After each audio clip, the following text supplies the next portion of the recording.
네, 오늘 도착했을까요? 아직 안 했겠죠? 아마도 8분 아니다, 한 10분 정도 됐나요? 네, 어쨌든 앞부분은 조금 못 듣더라도 시작하도록 하겠습니다. 네, 지난 시간에서부터 우리가 이제 십계명에 대해서 함께 나누는 가운데 있습니다. 그래서 오늘도 십계명에 대해서 함께 살펴볼 텐데, 이제 오늘부터는 1계명에서부터 10번째 계명에 담겨 있는 의미들을 하나씩 좀 더 상세하게 다루는 시간들을 갖도록 하겠습니다. 칼빈은 기독교 강요에서 2권 8장 전체 부분을 이 십계명과 관련된 부분으로 채우고 있는데, 그 내용들을 상세적으로 서론에서부터 전체적인 내용들, 계명 하나하나를 또 구체적으로 기독교 강요의 내용들을 통해서 증거를 하고 있습니다. 그래서 그 가운데 우리가 나누고 있는 이 요약본이자 정리가 되어 있는 이 책자에는 1계명의 내용이 하나, 둘, 셋, 넷, 다, 일곱, 8줄로 되어 있지만, 사실 실제로 기독교 강요에는 훨씬 더 많은 분량으로 1계명에 대한 내용들이 설명이 되어져 있고, 또 그래서 우리가 이 시간에 여기에 다 담겨져 있지 않은 내용들을 소요리 문답에 기록되어 있는 45문에서 48문답까지에 기록되어 있는 1계명의 내용들을 함께 살펴보면서 1계명의 내용을 좀 더 깊이 있게 다루는 시간들을 갖도록 하겠습니다.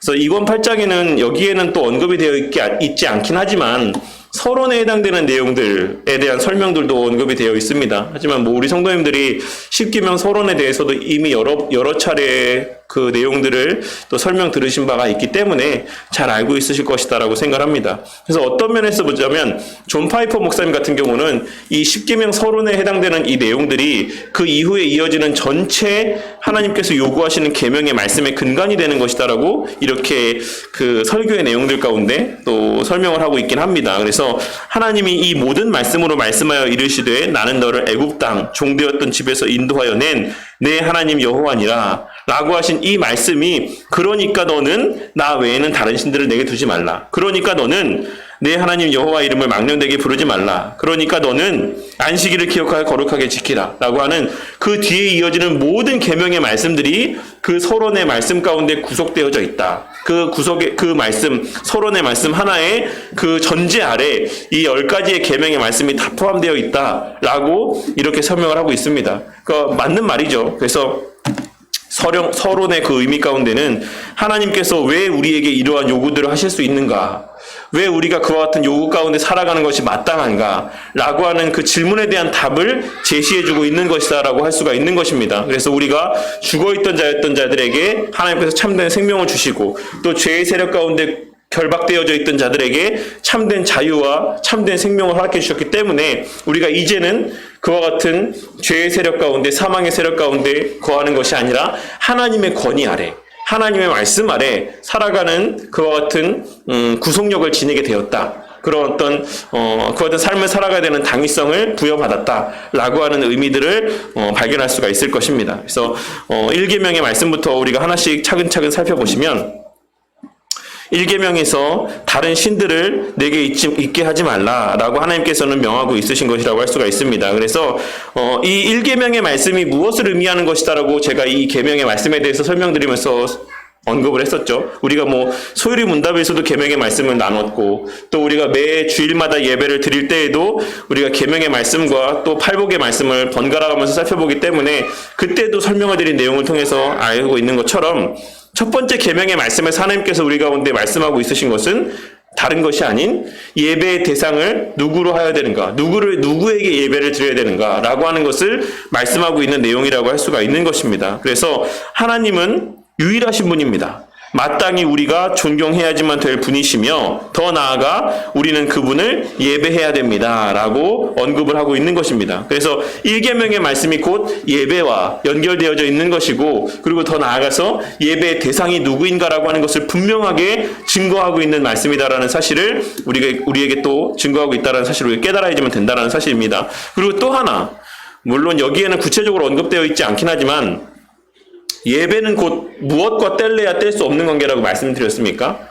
우리의 삶과 뗄래야 뗄 수가 없는 관계라고 말씀을 드렸어요. 오늘 설교 말씀 가운데도 그러한 내용들이 언급이 되어 있긴 했지만 우리의 하나님 앞에서의 온전한 예배라고 하는 것은 우리의 죄인됨의 자각과 또한 우리 삶에서의 그 하나님의 은혜에 대한 인지와 자각이 전제되어 있지 않다라고 하면 우리가 주일에 나와서 예배드리는 이 예배의 시간은 하나님 앞에 실상 아무런 가치와 의미가 없다라는 사실을 제가 설교 때도 잠깐 언급을 했고 이전에도 여러 번 말씀을 드린 적이 있는 것을 기억하실 거라고 생각합니다. 그러니까 이 1계명의 말씀 가운데서 그 예배의 대상에서 하나님께서 말씀을 하고 있는 것은 우리 삶에서의 궁극의 목적이 또한 누가 되어야 되는가? 라고 하는 것을 말씀하고 있는 것이다라고도 할 수가 있는 것입니다. 그러니까 우리의 삶의 모든 목적이 궁극적으로 하나님이 되어야 되고 하나님의 영광이 되어야 된다.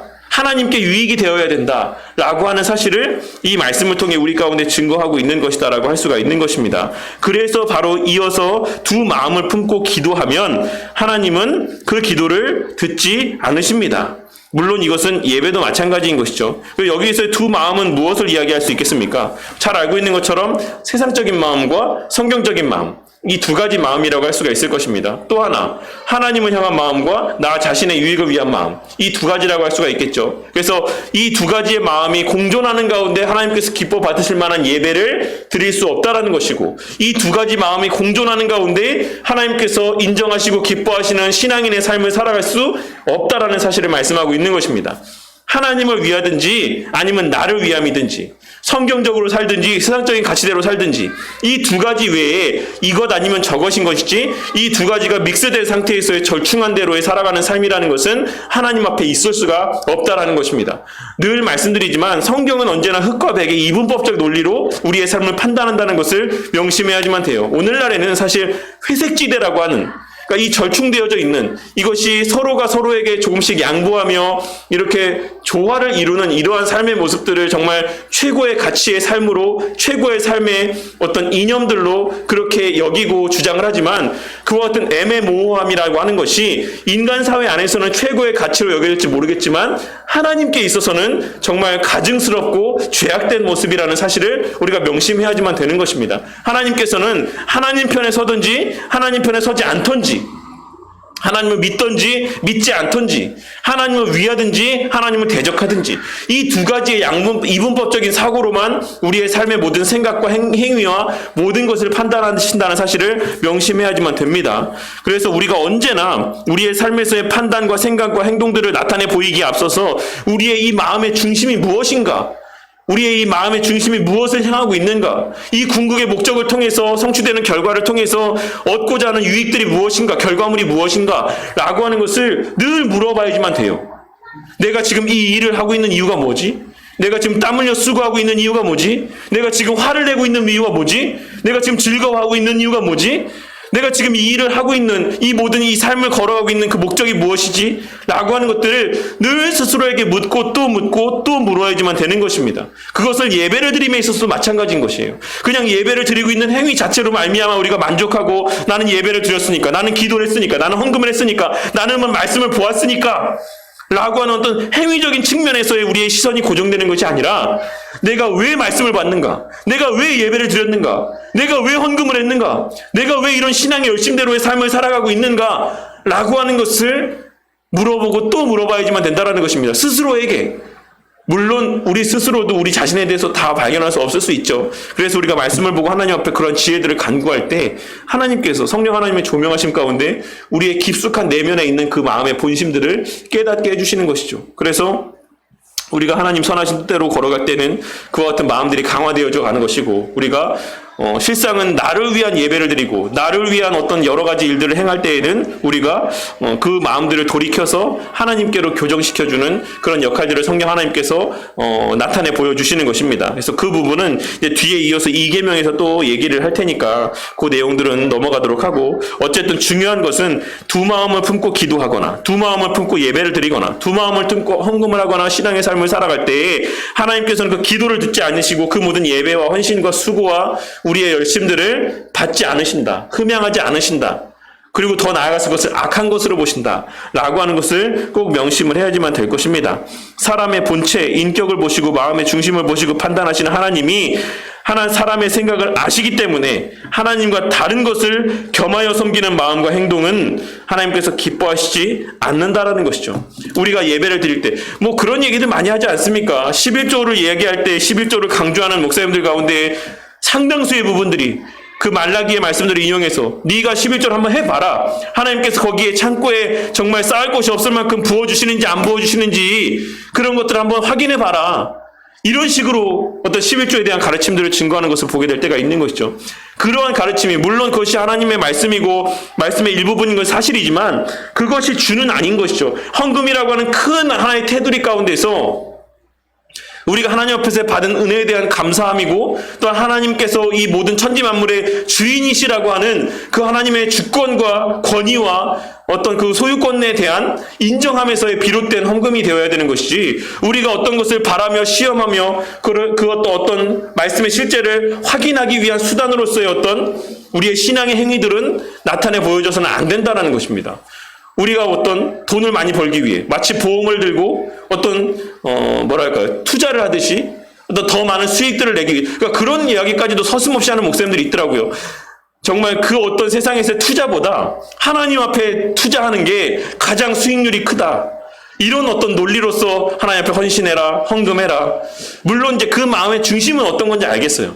그 목사님들이 이야기하고자 하는 바가 뭐 어떤 의미인지 알겠지만 사실 그 이용하는 어떤 그런 수단들조차도 사실 바람직하지 못하다라는 사실을 우리가 늘 기억해야지만 됩니다. 하나님 앞에 우리가 예배드리는 것, 이 모든 것들은 무엇이 전제되어 있다라고 말씀드렸습니까? 하나님 앞에 헌신하고 수고하는 모든 열심, 신앙의 삶이라는 게 무엇이 전제되어 있다라고 말씀드렸습니까?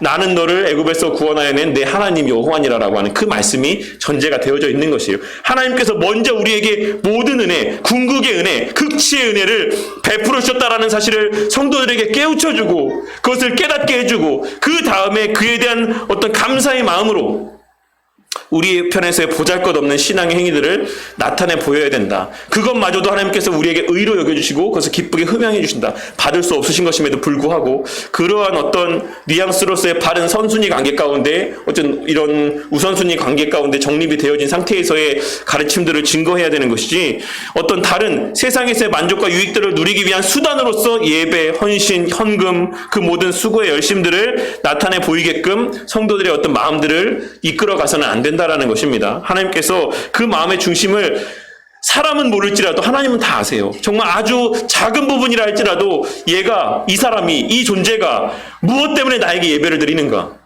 무엇 때문에 헌금을 했는가? 무엇 때문에 지금 기도를 하고 있는가? 그 입은 거창하게 그럴듯한 말들이 고백되어질지 모르겠고 그 행위의 모습들은 정말 사람들 앞에 거룩하고 성결하게 비춰질지 모르겠지만 하나님께서는 그 마음의 가장 중심에 있는 작은 이기적인 마음들까지도 세상적인 마음들까지도 감찰하신다라는 사실을 늘 명심해야지만 된다라는 사실입니다. 하나님은 유일하신 분이시기 때문에 다른 잡신들과 비교해서는 안 된다라는 것이죠. 다른 잡신들은 다 너 나한테 이렇게 해주면 내가 이렇게 해줄게 라고 하는 어떤 거래 형식의 어떤 모습들을 나타내 보이기 마련입니다. 그래서 뭐 얼마 전에 저기 어딥니까?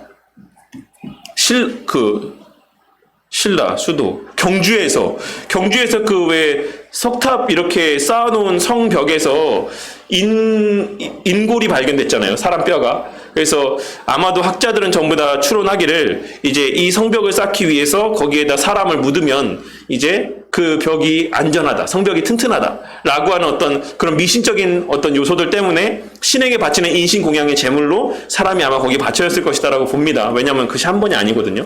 그래서 그것이 이제 중국인가 어디에 이제 고대 풍습이었고 그것이 아마 이제 우리 고대 국가들 가운데도 이렇게 만연한 어떤 사상으로서 그런 모습들이 발견된 것이다라고 하는 뉴스가 얼마 전에 보도가 됐는데 그런 것처럼 우리의 어떤 귀한 것들을 주면 그에 대한 보답으로 내가 무엇을 해줄게 라고 하는 것이 세상의 잡신, 거짓된 신이죠. 잘못된 신이고 그런 신들의 요구하는 모습이다라는 사실입니다. 하지만 우리 하나님은 그러한 어떤 거래적인 형식에서의 우리의 어떤 헌신을 요구하시는 분이 아니다라는 사실을 꼭 명심해야지만 됩니다. 우리가 그와 같은 모습들을 나타내 보일 때 우리가 하나님 앞에 하나님 제가 헌금 100만 원 했으니까 저 일단 살아가는 어떤 그런 내가 사업하는 데에서 내 직장에서 정말 1,000만 원에 1억의 수익을 올리게 해주세요. 이런 생각들을 갖고 헌금하는 것들, 이런 어떤 신앙의 열심들을 나타내 보이는 것들이 정말 하나님을 그와 같은 잡신들과 같이 여기고 대하는 모습이 된다라는 사실을 우리는 꼭 명심해야지만 된다라는 사실입니다. 그래서 우리가 하나님만을 섬겨야 된다라고 한다라는 것은 그 하나님의 권위와 하나님의 베풀으신 은혜들을 온전히 인정함 가운데 감사하고 신뢰하며 살아가야지만 된다. 하나님만을 신뢰하고 하나님만을 의지하고 하나님으로만 만족하는 삶을 살아가야지만 된다. 라고 하는 사실을 말씀하고 있는 것이라고 할 수가 있는 것입니다. 그래서 이 전체 또한 첫 번째 계명의 말씀이 나머지 두 번째, 세 번째, 네 번째 계명의 말씀들 가운데 또한 다 어떤 아우르고 있는 어떤 대전제가 되는 계명의 말씀이라고도 할 수가 있어요. 그래서 두 번째, 세 번째, 네 번째 계명의 말씀을 나누면서도 이 첫 번째 계명의 말씀과 나머지 둘, 셋, 네 번째 계명의 말씀이 어떻게 연결되어져 있는지도 좀 더 말씀을 드리도록 하겠습니다. 그래서 오늘은 첫 번째 계명에 대한 책자의 내용은 요거까지 나누도록 하고 나눠드린 프린트물, 유인물들 통해서 나머지 좀 더 1계명에 담겨있는 내용들을 나누는 김에 좀 더 상세하게 나누도록 하겠습니다. 그래서 45, 46, 47, 48까지 이렇게 기록이 되어 있습니다. 그래서 45, 46문에 보시면 1계명이 무엇입니까? 1계명은 너는 나 외에는 다른 신들을 내게 잊게 말지니라 라고 하는 것입니다. 그리고 또한 1계명에서 요구하시는 것이 무엇입니까? 라고 했을 때 1계명에서 우리에게 요구하시는 것은 하나님을 유일하신 참 하나님과 우리 하나님으로 알고 인정하며 그럼으로써 그를 예배하고 영화롭게 하는 것입니다. 라고 대답을 하고 있죠. 그래서 이게 45분, 46문답입니다. 칼빈은 기독교 강요에서 1계명에 대해서 설명하면서 뭐라고 이야기하고 있냐면 1계명의 말씀을 통해서 우리 가운데 요구하고 있는 하나님의 요구는 총 4가지다. 첫 번째는 순경하는 것. 좀 생소한 단어죠. 숭배하고 경외하는 것, 순경하는 것이고 또한 두 번째는 신뢰하는 것이고 세 번째는 기원하는 것이고 네 번째는 감사하는 것이다. 이렇게 4가지로 이야기를 하고 있어요. 순경하는 것, 신뢰하는 것, 그리고 기원하는 것, 감사하는 것.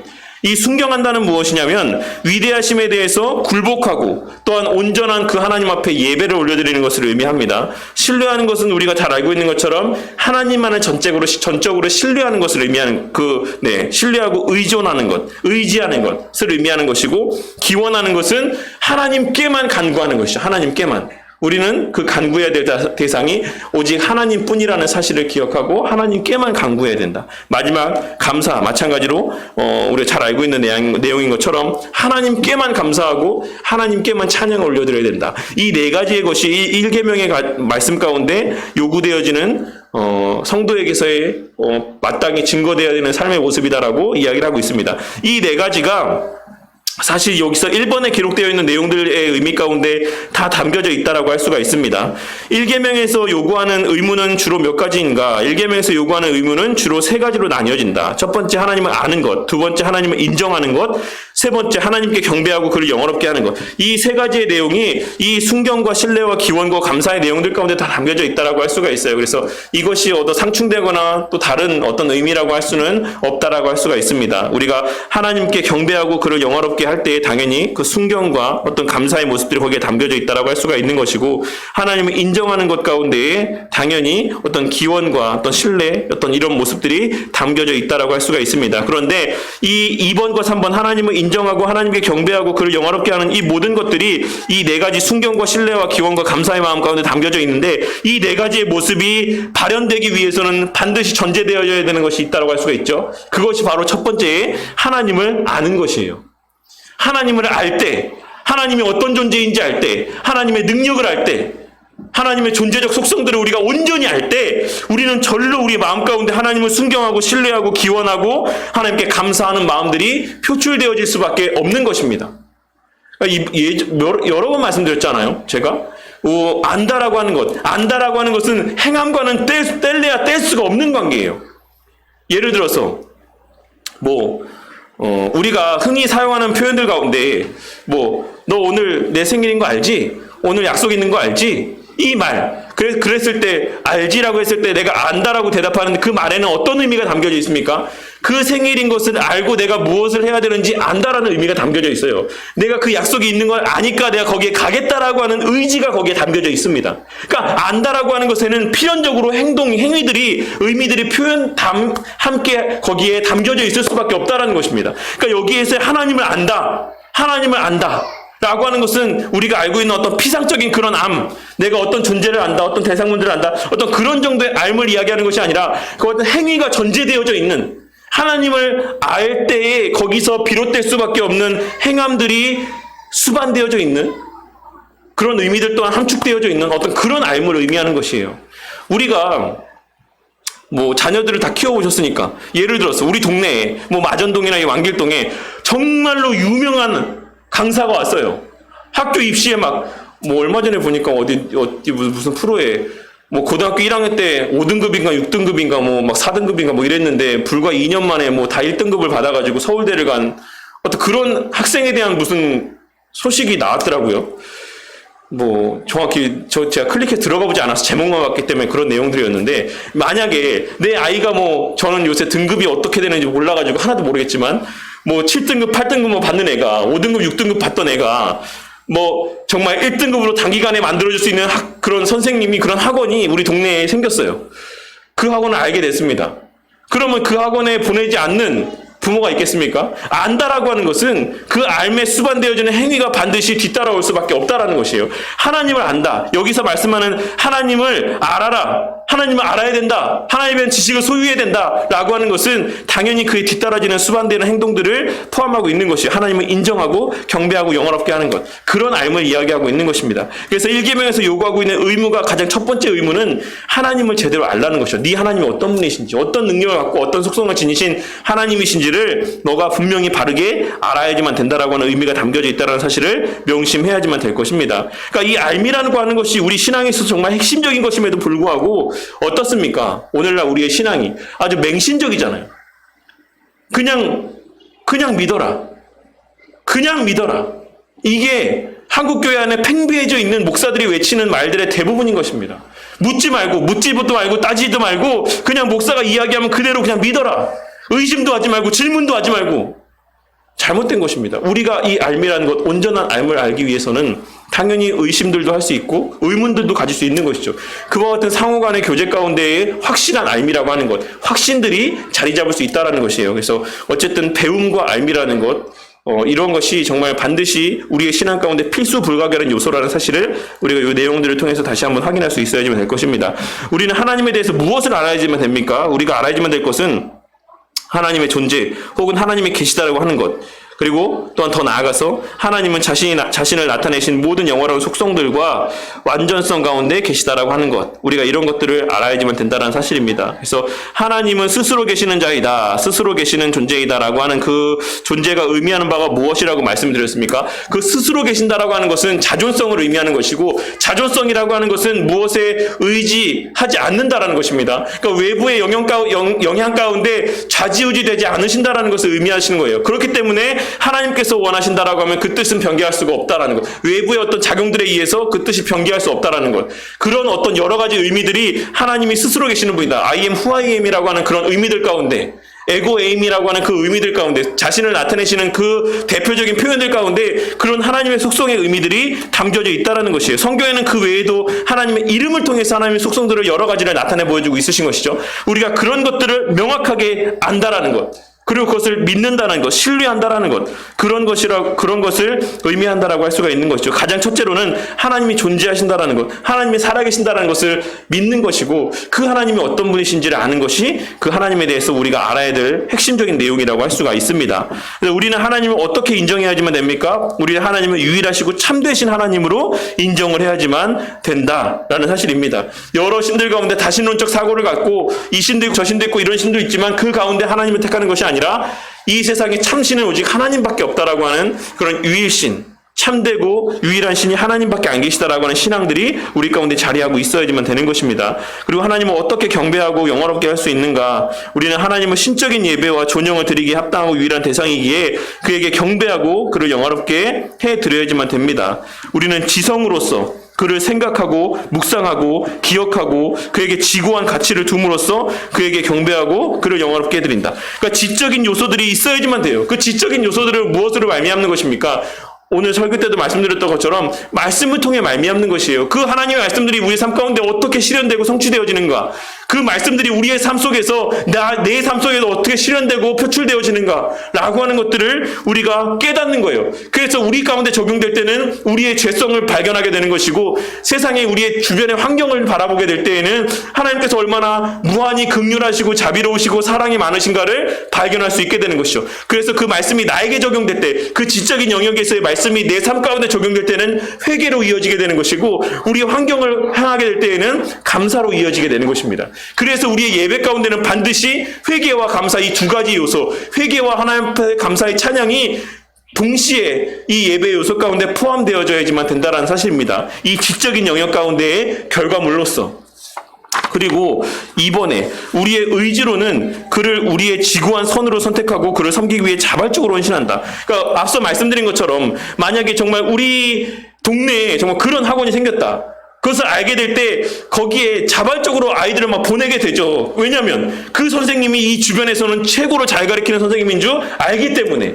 우리의 예배도 마찬가지라는 것이에요. 하나님을 정말 자발적으로, 하나님께서 우리의 최고의 선이고 우리 삶에서의 최고의 가치이고 최고의 유익이다라는 사실을 인지하고 깨닫는 가운데 자발적으로 나오는 것입니다. 아유, 오늘 예배 안 드리면 찝찝하니까, 하나님 예배 안 드리면 또 벌 주신다 했으니까, 그렇게 도살장에 끌려가는 양마냥 소마냥 돼지마냥 그렇게 시간이 되어서 때가 되어서 어쩔 수 없이 마지못해 부담감 때문에 나오는 것이 아니라 정말 자발적인 하나님의 최고의 선하심에 대한, 유익에 대한 인지 가운데 발걸음해야지만 된다는 것을 말씀하고 있는 것입니다. 그리고 마음으로는 그를 사랑하고 사모하고 그를 두려워하고 신뢰하며 그에 거슬려 지은 죄에 대한 슬퍼하고 소망 안에서는 기뻐하고 즐거워함 가운데, 이것은 1번의 내용으로 말미암는 감정적인 요소를 이야기하고 있는 것입니다. 지적인 사고의 과정들 가운데 말미암는 감정적인, 마음적인, 심적인 이런 요동함과 어떤 그런 풍성함들이 또한 이 예배 자리 가운데 있어야지만 된다라는 사실을 말씀하고 있는 것입니다. 그리고 우리의 입술로는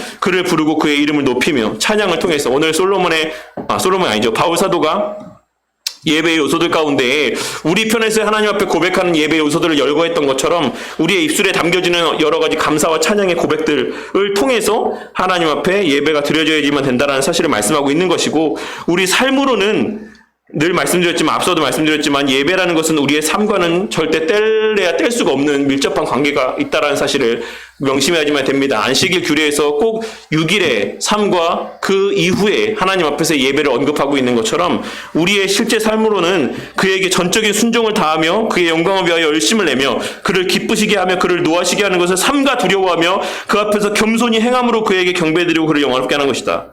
무슨 말씀인지 아시겠죠? 그래서 6일의 삶에서 이와 같은 삶의 모습을 통해 우리가 하나님 앞에 예배를 드려야지만 그것이 하나님께서 기뻐 받으시는 온전한 예배다라고 하는 사실을 말씀하고 있는 것입니다. 그래서 이런 사실들을 또 다시 한번 되새기고 마음 가운데 새기시길 바라겠습니다. 그리고 1계명에서 금하고 있는 것이 무엇입니까? 1계명에서 금하는 것은 참되신 하나님을 하나님과 우리 하나님으로 인정하지 않거나 그를 예배하며 영화롭게 하지 않는 것이며, 또한 하나님께만 드려야 될 예배와 영광을 우상에게 돌리는 것을 의미한다고 할 수가 있습니다. 그래서 1계명에서 금하는 주요한 죄는 무신론, 그리고 신성모독, 그리고 우상 숭배입니다. 요 세 개에 대해서 좀 더 살펴보자면, 무신론은 하나님을 부인하거나 인정하지 않는 것이다라고 할 수가 있는 것이죠. 그래서 우리가 일반적으로 교회 안에서 무신론의 삶을 살아가는 사람들은 찾아볼 수 없죠. 무신론적 사고를 갖고 있는데 예배당에 앉아서 예배드리는 사람이 있습니까? 그러니까 이것이 언뜻 보면 우리와는 상관이 없는 것처럼 여겨지는 어떤 내용일 수 있어요. 근데 우리가 바울 사도가 이야기한 것처럼 그가 입으로는 시인하되 행위로는 부인한 자라고 했을 때 어떤 그런 의미에서의 우리가 실천적인 무신론자가 될 수 있다는 사실을 명심해야지만 될 것입니다. 우리가 입술로는 고백을 하되 하나님 계신 줄 압니다, 하나님 믿습니다 라고 고백을 하지만 실제로 삶에 있어서는 실천적으로는 하나님 없는 것과 같은 삶을 살아가는 경우들이 많이 있다는 것이에요. 하나님 믿는다고 하는데 버젓이 거짓말을 하고 악한 행위들을 하고 거기에 대한 아무런 찔림도 받지 않는다. 6일의 삶 가운데 정말 교회에서 나와서 예배를 드릴 때만큼은 정말 그 누구보다 신실하게 막 예배를 드리고 눈물로 기도하고 찬양하고 이러면서 실제 6일의 삶에서는 거짓말도 하고 편법도 쓰고 악한 일들도 행하고 이렇게 살아가는 삶을 가리켜서 성경은 그가 입으로는 시인하되 행위로는 부인한 자다. 그런 사람들을 가리켜서 신학적으로 우리는 실천적인 무신론자다 라고 이야기하는 것입니다. 그러니까 결코 무신론이라고 하는 것이 우리 삶과 별개의 것이 아니다라는 사실을, 아무 상관이 없는 것이 아니다라는 사실을 명심하고 살아가야지만 돼요. 우리가 그와 같은 실천적 무신론자가 되지 않기 위해서 부지런히 우리의 신앙을 점검하고 돌아보며 하나님 앞에 간구하는 자들이 되어야지만 되는 것입니다. 본계명에서 금하고 있는 신성 모독은 무엇입니까? 본계명에서 금하고 있는 신성 모독은 참되신 하나님과 우리 하나님으로 경배하지 않고 영화롭게 하지 않는 것이라고 할 수가 있는 것입니다. 그래서 이 신성 모독은 하나님께 드리는 예배와 영광을 비춰볼 때 어디에서 나타나는가? 첫 번째, 사람이 하나님을 알지 않거나 하나님을 곡해할 때 나타난다. 이 모든 것의 시발점은 하나님을 바르게 알지 못하는 것에서 나타난다는 사실을 명심해야지만 돼요. 항상 1번, 하나님과 관계된 신앙에서 항상 1번에는 지적인 영역과 관련이 되어 있다는 사실을 꼭 명심하셔야지만 됩니다. 하나님을 아는 것, 바르게 아는 것에서 바른 신앙이 출발하는 것이고 잘못된 신앙 또한도 하나님을 바르게 알지 못하는 것에서 출발하는 것이다라는 사실을 우리가 이 내용들을 통해서 꼭 명심해야지만 돼요. 하나님을 바르게 알지 못할 때 하나님을 곡해하는 현상들도 나타나게 되는 것이죠. 하나님이 어떤 분이신지. 그래서 우리가 언제나 우리의 신앙의 유일한 판별의 기준, 판단의 기준은 성경 말씀이 되어야 된다라고 하는 것은 우리의 신앙이 객관적인 것이기 때문에 그렇습니다. 우리의 신앙은 주관적인 게 아니에요. 이 사람이 체험한 하나님이 다르고 알고 있는 하나님이 다르고 저 사람이 알고 있는 하나님이 다른 것이 아니라 우리 하나님은 하나님께서 스스로 계시해 주신 이 성경 말씀에 기록된 하나님이 우리가 믿어야 되는 하나님이고 그 하나님이 진짜 하나님입니다. 그래서 우리가 하나님을 바르게 배우지 않으면, 기록된 하나님의 말씀에 근거해서 하나님을 바르게 알지 않으면 우리의 하나님에 대한 지식이라는 것은 사람마다 다 달라질 수밖에 없어요. 이 사람이 아는 하나님과 저 사람이 아는 하나님이 다 다릅니다. 이 사람은 정말 어떨 때 하나님이 막 쳐갖고서 저같이 하나님 믿지 않고 막 그렇게 막 아무렇게나 삶을 살다가 하나님 치셔가지고 교회로 들어오게 만든 사람한테 있어서 하나님은 뭐 어떤 면에서는 사랑의 하나님으로 여겨질 수 있겠지만 저는 정말 그 당시 하나님이 너무 두려운 하나님이었거든요. 공의의 하나님. 그러니까 그 속성만이 부각돼서 그 사람에게 느껴질 수 있는 것이고, 또 어떤 사람은 어렸을 때부터 모태신앙으로서 교회 안에 자라서 늘 하나님의 사랑만을 받고 자란 사람에게 있어서는 하나님의 공의로운 속성들이 체험되지 않는 그냥 사랑의 하나님의 모습만이 그 사람에게는 인식되어질 수 있다는 것이에요. 그러니까 이 두 사람에게 있어서 하나님에 대한 그 증거는 다를 수밖에 없다는 것이죠. 주관적일 수밖에 없다는 것이에요. 그런데 하나님께서는 그러한 잘못된 스스로만의 만들어낸, 체험해낸 그런 하나님에 대한 인식을 요구하시는 것이 아니라 그런 모든 자들이 다 하나님의 말씀 앞으로 와서 내가 너희들에게 증거하는 이 기록된 말씀을 통한 나에 대한 지식을 너희들이 알기를 원한다라고 하는 것이 하나님의 마음인 것입니다. 그래서 이 사람이나 저 사람이나 이 사람이 교회 앞에, 하나님 앞에, 말씀 앞에 나온 것은 여러 각양각색의 모양일 수 있지만, 동기와 원인일 수 있지만, 그 앞에 나와서 알게 된 하나님에 대한 지식만큼은 일관되고 통일된 하나의 객관화된 지식들을 우리가 알아야지만 된다라는 것이에요. 그러할 때 우리가 하나님을 잘못 알거나 곡해하지 않을 수 있다라는 것입니다.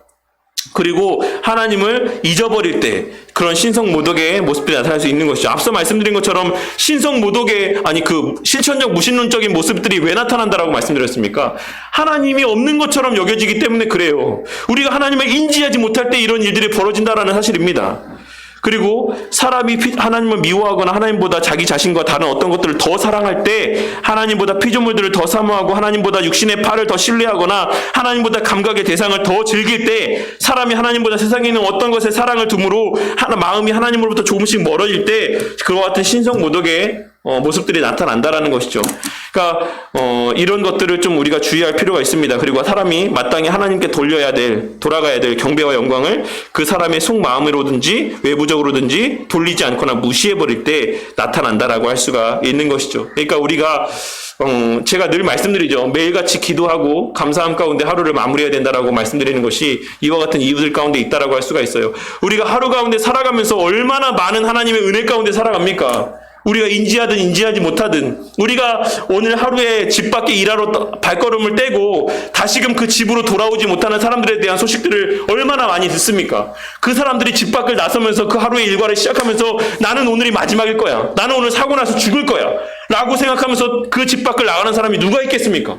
모두가 다 당연하게 나는 오늘 하루 잘 마치고 가족의 품으로 돌아오겠지? 라고 하루를 시작하지만 그렇지 못하는 사람들이 분명히 우리 주변에 존재하고 있는 것을 우리는 잘 알고 있는 것이죠. 그러니까 그렇다라고 하면 우리가 하루의 삶을 마무리할 때 이 삶이 온전히 유지되고 우리가 가족의 품에서 편안하게 눈을 감고 쉼을 취할 수 있게 해주신 것이 하나님의 은혜다라고 하는 것에 대한 자각이 있고 그 하나님에 대한 감사가 있어야지만 된다는 것이에요. 근데 우리가 하나님을 잊고 살아갈 때가 많이 있다는 것입니다. 그래서 하나님 앞에 감사하지 못한다는 거예요. 그냥 당연히 있는 것처럼, 의뢰에 있는 것처럼, 저절로 그렇게 되는 것처럼 그렇게 생각할 때 우리가 우리의 행위를 통해서, 우리의 말과 행동들을 통해서 신성 모독의 죄를 범할 수 있다는 것입니다.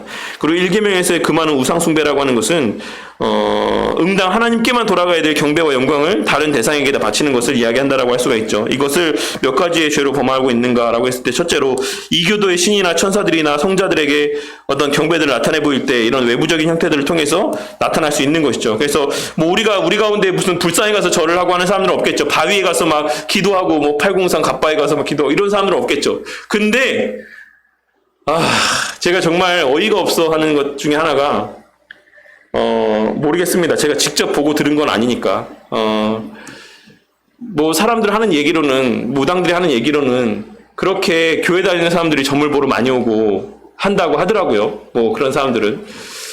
아마도 신의 존재를 알기 때문에 오히려 더 그렇게 무당에게 찾아가는 게 아닐까라는 생각이 드는데, 어쨌든, 우리 성도님들과는 상관이 없는 이야기이긴 하지만, 그처럼 이교도의 신들이나 어떤 그런 잡신들을 섬기는 모습들을 통해서 우리의 우상숭배의 모습들이 나타날 수 있는 것이고, 또 천사들, 그러니까 제가 있었던 에티오피아라고 하는 곳에는 뭐 그 외에도 여러 다른 기독교의 여러 가지 다른 색채들을 갖고 있는 잘못된 분파들 안에서는 천사 숭배의 모습들이 만연하는 것을 보게 될 때가 있습니다. 로만 카톨릭에서도 마찬가지고, 천사들을 숭배하거나 성자들을 섬길 때 그런 어떤 모습들로 이런 우상숭배의 죄의 모습들이 표현되고 발현될 수 있는 것입니다. 그리고 응당 하나님께 돌아가야 될 존귀와 영광을 세상에 있는 다른 것들에 돌림으로써 우리의 어떤 우상숭배의 모습들, 죄를 범하게 될 수 있다는 사실입니다. 이것은 이제 마음으로 범하는 것을 이야기하고 있는 것이죠. 외적인 행위가 아닌.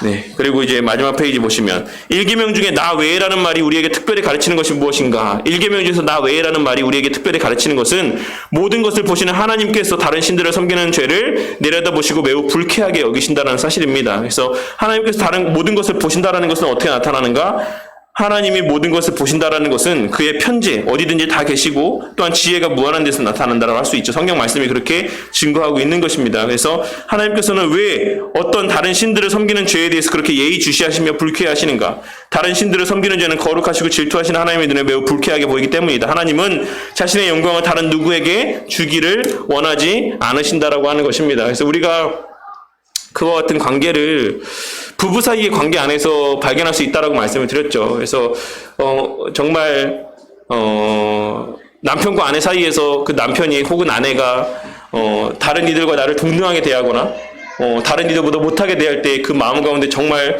진정 사랑하는 부부의 관계라고 하면 불일 듯 질투의 마음과 분노의 마음들이 타오르는 것처럼 하나님께서 우리를 늘 신부로 여기시기 때문에 우리가 우리의 마음 가운데서 하나님만을 바라보거나 하나님께만 감사하거나 하나님만을 사랑하지 아니할 때 그 하나님 마음 가운데는 불타는 질투와 분노의 마음들이 솟아오를 수밖에 없습니다. 그리고 그 마음은 무엇을 의미한다라고 말씀드렸습니까? 하나님의 그 분노의 마음과 질투의 마음은 곧 우리를 향한 사랑의 크기를 의미한다라고 말씀을 드렸었죠, 예전에. 기억하실 거라 생각합니다. 그래서 우리가 하나님께서 우리에게 무덤덤하다, 우리가 우상을 숭배하는데도 무덤덤하다, 화내지 않으신다라고 하는 것은 하나님께서 우리를 그만큼 사랑하지 않으신다라는 표현이 되는 것이에요. 이것은 우리가 하나님을 두려워할 대상 어떤 제목이기도 하지만 하나의 근거가 되는 것이기도 하지만 하나님께 또한 감사해야 될 하나의 제목이 된다라는 것도 우리가 꼭 깨달아야지만 될 것입니다. 그래서 어쨌든 1계명의 말씀 가운데서 우리에게 요구하고 있으신 하나님의 그런 내용들이 요구하시는 바가 무엇인지를 이 내용들을 통해서 다시 한번 생각해 보시고 마음 가운데 새기시는 우리 성도님들이 되시기를 바라겠습니다. 네, 좀 빠르게 좀 이렇게 막 달려왔습니다. 그래서 어쨌든 그래도 시간이 좀 가긴 했는데 오늘 살펴본 내용들 가운데서 혹시 이해가 안 되는 부분들 있으십니까? 여러 번 다 아시겠죠? 네, 그래서 어쨌든 우리 성도님들에게 있어서의 정말 하나님께만 영광 돌리고 하나님께만 예배하는, 섬기는 모습들이 끝까지 또 표출되고 증거되어지기를 바라겠습니다. 제가 기도하고 마치도록 하겠습니다. 하나님 감사합니다. 오늘 이 시간 또 하나님의 은혜 가운데 또 하나님께서 우리에게 요구하시는 첫 번째 계명의 말씀에 담긴 의미가 무엇인지를 개괄적으로 포괄적으로 또 살펴보게 하여 주심에 감사를 드립니다. 주님께서 이 계명의 말씀들 가운데 성도에게 요구하시는 삶의 모습의 전부를 담아 놓으신 줄 믿사오니 주님, 우리가 하나하나 이 계명의 의미들을 살피며 더욱더 온전한 그리스도인들로 성장해 갈 수 있게 하여 주시옵고, 우리의 행위의 모든 것이 하나님께 기쁨이 되며 또 하나님의 은혜들에 대한 자각과 인지가 우리 삶 가운데 풍성해지는 그런 선한 역사가 있게 하여 주시옵소서. 주님, 우리의 교회에 이전되는 모든 과정들 속에서 우리에게 지혜와 능력을 더해 주셔서 혹여라도 우리의 부족과 연약으로 인하여서 교회가 또 잘못된 어떤 불이익을 당하는 일들이 발생하지 않도록 은혜를 베풀어 주시고, 또 모든 일들을 다 끝마무리하게 되었을 때에 그 모든 일들을 행하게 하신 분이 하나님이신 것을 깨닫고 하나님께만 감사와 영광을 돌리는 우리 모두가 될 수 있도록 은혜 베풀어 주시옵소서. 또한 민족의 명절입니다. 이 명절의 기간들 가운데 오늘 우리가 나눈 말씀에서와 같은 우상 숭배의 죄가 우리를 통해 증거되어지지 않도록 주님, 우리의 신앙과 그 모든 여건들을 또 상황들을 주장하여 주시고, 오히려 우리의 바르고 참된 신앙이 또 우리 고륙들에게, 우리의 전도해야 될 우리 사랑하는 가족들에게 증거되어지는 귀하고 복된 시간들이 될 수 있도록 은혜 베풀어 주시옵소서. 한 주 정말 기쁘고 감사함 가운데 또 평안한 쉼과 또 여러 기쁨의 시간들을 보내고, 또 예배의 시간들 가운데 또 수요일날 새벽 기도와 또 온라인으로나마 함께 드리는 그 예배 시간들 가운데 함께 발걸음하게 하실 줄 믿사오며 이 모든 말씀 우리 주 예수 그리스도 이름 받들어 기도드렸습니다. 아멘.